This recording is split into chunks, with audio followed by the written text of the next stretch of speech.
Sitten täältä luinen kohta ja tästä tää väli. Lähdet täältä hieromaan esimerkiksi tällaisella pyöreällä liikkeellä. Edeten sieltä eteenpäin. Ja käyt joka kohdan läpi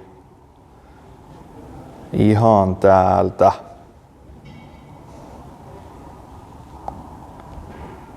lähelle tätä tyveä, ihan tänne tyveen asti.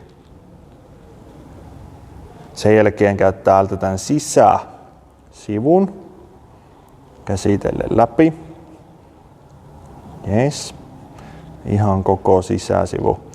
Alat täältä saamaan paikkoja pikkuhiljaa lämpimäksi ja käsiteltyä täältä näitä kudoksia.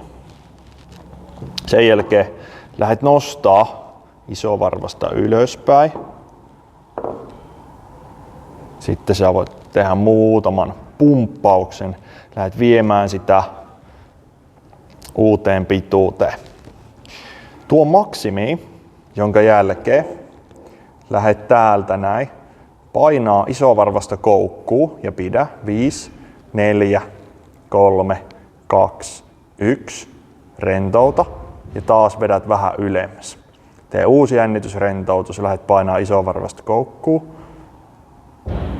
4, 3, 2, 1, taas rentoutat ja vedät vähän pidemmälle kuin aikaisemmin. Ja jatkat näin. Ja näin me saadaan isovarpaaseen liikkuvuutta lisättyä.